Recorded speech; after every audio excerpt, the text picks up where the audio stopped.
Deku Fam. Hey Deku Fam. Welcome back to our channel. Welcome back. We're back with another video and Yeah. I'm really excited about this one because we're talking about conflict. Yeah. You know we love to argue. Well, you love to argue because you're very confrontational. And you you're always not. speak your mind. And you're not. Yeah, we both are. Exactly. But there's certain arguments that I realized over a period of time that you don't always have to bring to your partner. Yeah. There's certain arguments that you can deal with internally, wrestle it with God, and then you can basically feel like you've actually won the argument and you don't actually have that resentment towards your partner. Yeah, agreed. So in this video, we're going to talk about 5 questions that you need to ask yourself before you enter an argument. Yeah, before you engage. Exactly. Before I you think put on the boxing gloves. because we argue pretty much every day. Yeah. But a lot of those arguments don't even enter the other person's mind. Exactly. They have no idea. Gabes has no idea. There's a wrestle in my that mind. I am arguing with him mentally. And I win. So it's win-win actually. It is a win-win. Okay, so the first question that you need to ask yourself before engaging in an argument with your spouse is there something going on with me? Yeah. Oh my gosh, this one's big, you know. There are times when I'm in a situation and I'm going through my own little, I don't even know. Drama in my own head. And then Anna's doing something and I'm just triggered. Yep. And then I'm just like venting out my frustration on her. But the real issue is something lurking over there. Yep. Imagine you've had a bad day, you're in a bad season, you're maybe not happy with where things are in your life, but then your spouse says something and all of a sudden, they're the problem. I hate that when someone makes someone else the problem. Yeah, it's not fair to make your spouse the punching bag for all your problems. And I think sometimes before we really engage in an argument, I've learned to maybe just sleep on it. Maybe and then see how I'm feeling the next day. And if it's worthwhile, then I'll say, oh, Anna, what you said or did yesterday really annoyed me. And I think even giving myself a bit of time to be able to address it, I might actually think about a better way of even bringing it to the surface. Yeah, because I remember when we were, I guess I'd taken a short maternity leave, I'd gone back to work, you know, there was a lot that I was thinking about, the sleepless nights that I was having, you know, work was in a very difficult place because of the tiredness and my role and responsibilities. All of a sudden, Gabes was the problem. In every way. In every single way. You're well entitled to feel how you were feeling. Yeah. But let's just talk about the thing. If you're tiredness, okay, what can we do around that? Or how can I comfort you in that moment? And I do think it's easier to target your spouse over any other situation because they're there all the time. You're comfortable with them. It's easier to find problems in them. All of that type of stuff, which means that you go to your spouse first and you use them as the punching bag. Yeah. But actually, you need to take a step back. And I think, taking time out to actually think about, is there something deeper going on with me that I'm not dealing with? The thing is, we appreciate that it's very difficult, but it's also a sense of self-discipline to be able to control your tongue. And we want to be able to exercise that in our marriage, that not everything that I'm feeling in the moment I need to address at that point in time. Sometimes I need to control, have an introspective dialogue in my mind, and then work out, is it actually worth me saying, or is the problem actually with me that I just need to deal with? Another question that you need to ask yourself before engaging in an argument is, what is my partner going through? Are they under pressure? Yeah. Maybe it's not me. Maybe they're going through something. You know what? With Anna, she's a woman of many qualities, of gold. Okay. Come on. What? And sometimes she knows that I've had a bad day over time.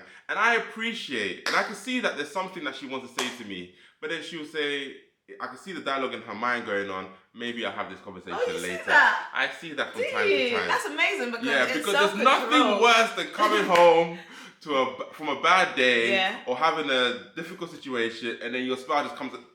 Bossa adds more to the plate. More pressure. Yeah, I think the thing that stops me from running my mouth when I'm frustrated with him is I want this home to be a safe place. I want this home to be a place that he can come with all of his baggage and bring it here. There's no chance that my man will be out in the streets, staying out, circling central London because he doesn't want to come home and, you know, be himself. Likewise. So, you know, we have to think about that when we're thinking about, you know, we've got issue that we want to address. The amazing thing about marriage is that you get to know your partner and you should be able to know that look, there's something going on here. They're Yeah. having a bad day.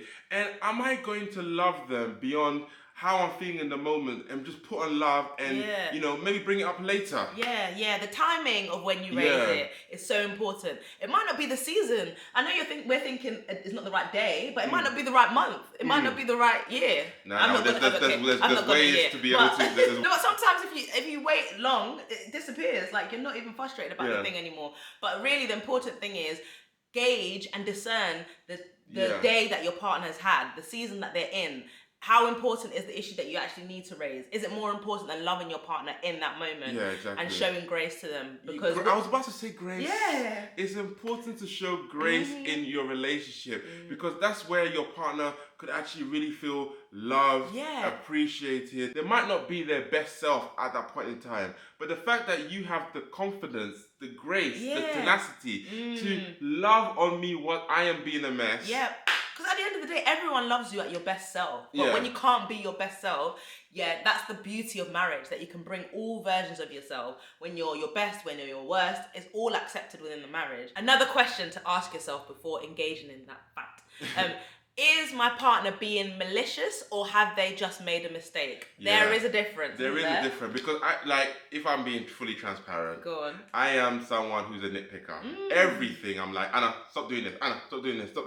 And then I realized over a period of time that Anna was kind of tiptoeing around me. And what you shouldn't do in a relationship is expect perfection. And I really have come to terms with that.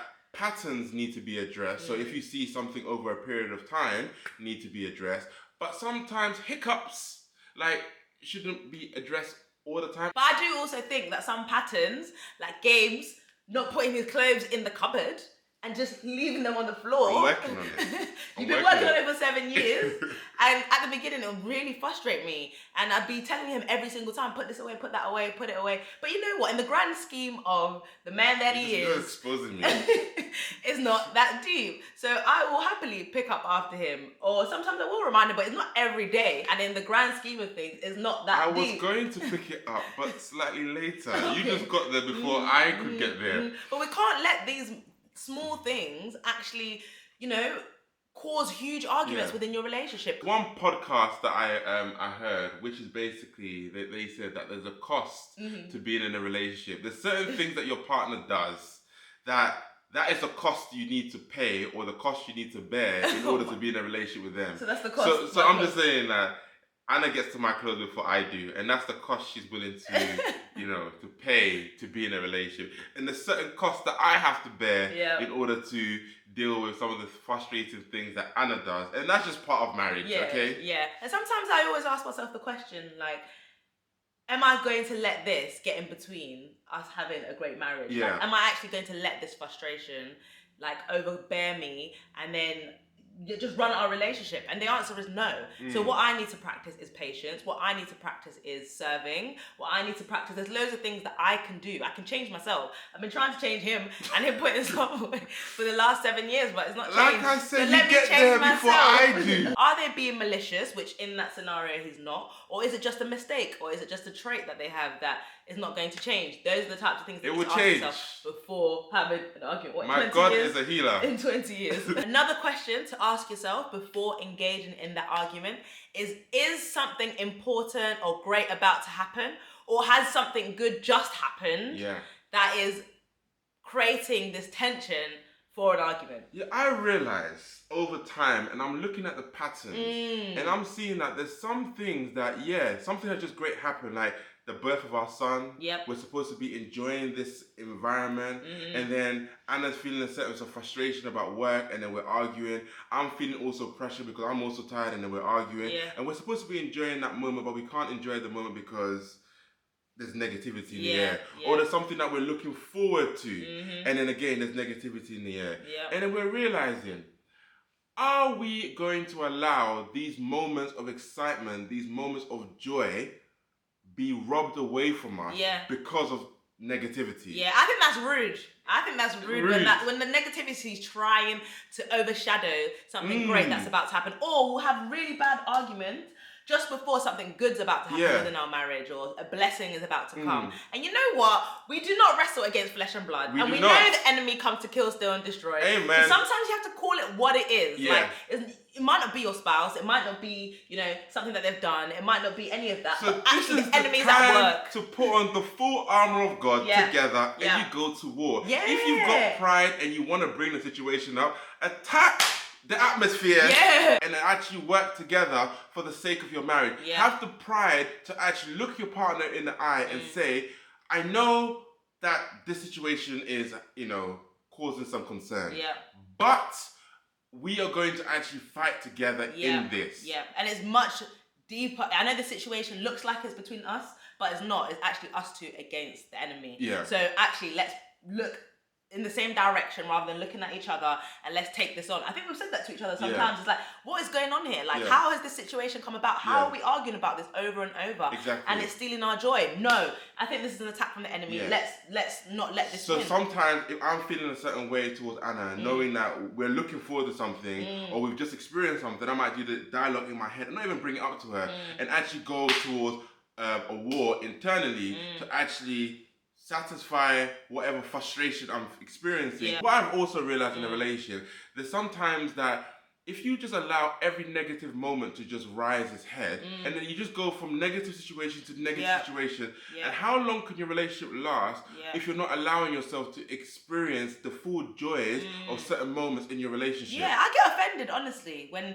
like something's trying to steal my joy, something great's happening or about to happen, and then there's this atmosphere of negativity within our household. No way. I mean, we can't let it win. Yeah. We can't let it win. So I think for us, it's we love a competition, and the enemy ain't gonna win. Exactly. When we've got the Lord on our side. So at the end of the day, you need to ask yourself that question. Somebody wants to preach. And the last question you need to ask yourself before engaging in that argument with your spouse is, do we need a break? Oh my God. Now before you guys get excited and thinking that we're talking about separating and going your separate, because we live in a culture, as soon as any frustration happens, they're like, you know what? I need my alone time. I need my alone time. You go and have your space, I have my space. I do that as well, but you don't let me. No, I don't. Space is good, and it's good to have space from your partner, and it's healthy to do so. And we do take time away from each other, but not necessarily in the heat of the moment when we're dealing with frustration. Because what tends to happen, if you have frustration and you go apart, sometimes that frustration actually festers because now you're in your own head and you're arguing with yourself and you're having more rage towards your partner.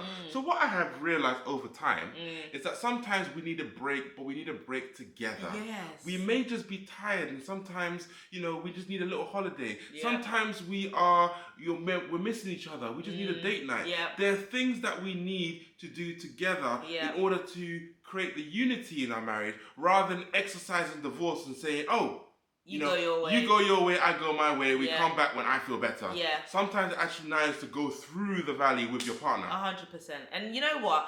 Sometimes you just need a reminder of why you got together in the first place. And when you're in the heat of an argument, in the same environment that you are every day, with your, usual circumstances, family and everything, it's really difficult to kind of see what was and get back to what was. And sometimes you just need sleep. Yeah, exactly. You're saying that it's your spouse, it's this, it's that, but actually you're just very tired.